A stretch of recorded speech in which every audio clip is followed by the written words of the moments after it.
promo for Impact Wrestling, Hard to Kill, basically in the record books, and I would talk about what happened, especially towards the main event later on. Save it for that. And I will say this: it wasn't the best. I thought NXT UK Takeover was a lot more better, but gonna get right down into it as always. And having the first match be Ken Shamrock and Madman Fulton, it was alright for what it was and everything. Actually surprised that Madman Fulton ended up tapping out to Ken Shamrock, which is crazy. So don't know what's going to be happening with that, but it is what it is. Then we get into the X Division Championship match between Trey and Ace Austin, and Ace Austin really trying to get with Trey's mom and everything, so I thought that storyline was pretty cool, adding her into the mix and everything, and Trey, trying to get the X Division Championship, and Ace Austin, messing around with people's wives and stuff like that. And actually, Ace Austin gets the win. Cool effort by Trey there and everything, since he's doing good with the Rascals and everything. So there you go. Then we get into the Knockouts match: ODB, Taya Valkyrie, and Jordan Grace. And honestly, if anyone had a shot the most, I thought Jordan Grace was gonna get the win. ODB would have been cool as well, since she made a comeback and now she's dealing with NWA and Impact Wrestling, which is really cool. But Taya Valkyrie gets it done. She retains. I don't know what's gonna come out of this and everything, so I guess her and Jordan Grace will go at it at the next pay-per-view, which is around WrestleMania weekend, I want to say. So I know it's in April. Could see that, so that remains to be seen. But Taya Valkyrie surprisingly retains. Well, then we get into RVD and Brian Cage. This match is really weird. After a while, RVD, busted open Brian Cage, then he couldn't compete.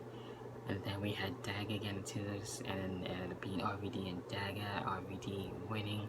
It was just a really weird mess, and then I come to find out Brian Cage is looking to be with AEW, so possibly being his final match on Impact. I don't know if Melissa Santos is going to be with him in AEW, so it was just really weird how that happened, especially if it's his final match, so I didn't really care for that too much, but we'll see what Brian Cage does in AEW.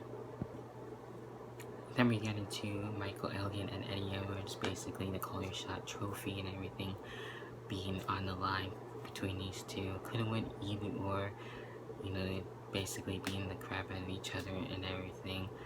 And with this one on who actually did win and everything else, Eddie Edwards actually getting the win, which was really cool to see that. So could've went to Michael Elgin, but Eddie Edwards, actually getting the win.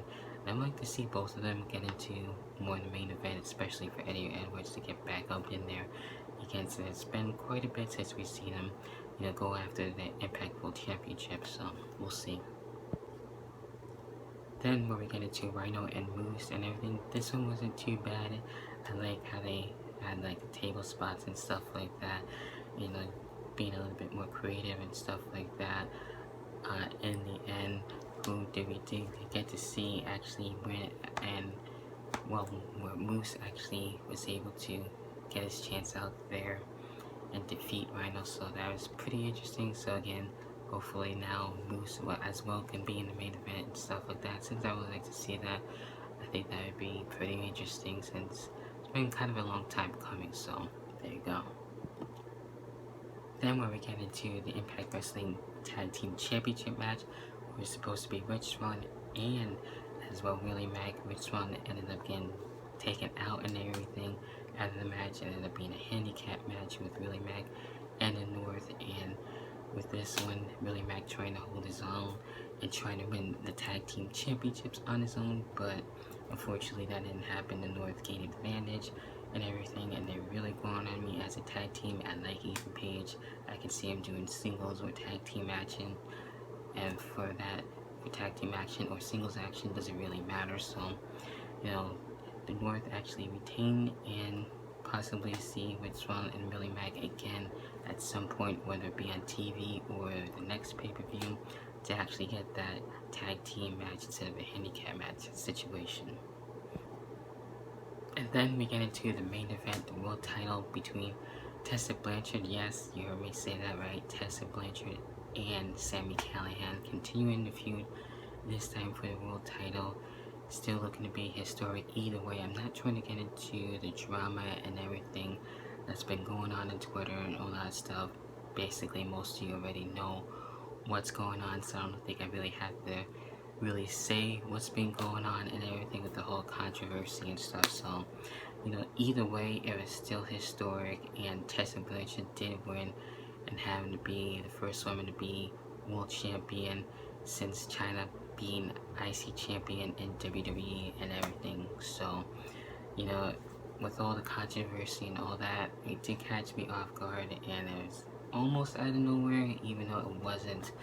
And I just don't even know what to say at this point, but trying to be, we're happy that Tessa Blanchard has won and everything, and it's supposed to be a good moment and stuff. But besides all of that and everything else, we have finally now a woman that is world champion. Pretty crazy. So showing that women can do anything at this point, and who knows what's to come out of this. So this whole thing has been going on since Slammiversary and everything, so just to see how things transpired, and pretty crazy. So I'll leave it at that. So like I said, it was pretty good overall for Hard to Kill. Next pay-per-view is in April, I'm gonna say, like I said. So there's that. And what are your thoughts on the whole thing about Tessa Blanchard being world champion, all that stuff as well?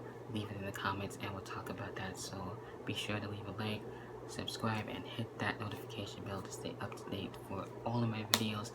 And until then, I'll catch you guys in the next video, whatever the hell the next video may be. Until then, I'll catch you guys then.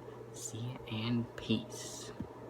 Okay, forget it, I got it. Tryna go down. Okay, forget it, I got it. Okay, forget it, I got it.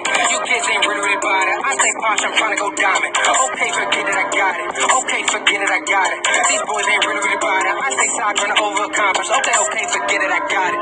Don't worry, I got it for real. Don't worry, I'm honest as hell. Don't worry, I keep it a bill. Honestly, feel you finna go fail. So when you say my name, you better go chill. Never know when, you never know where, but chances are I run it in there. Something's weird, you shit in my tracks for a couple of years. Now you love it when you suckers appear. Think I got a motherfucking idea? Oh yeah, and I got another one here. Ain't for effort, but you never compare. I just got this devilish stare to what my reflection said in the mirror. But after this, but the all be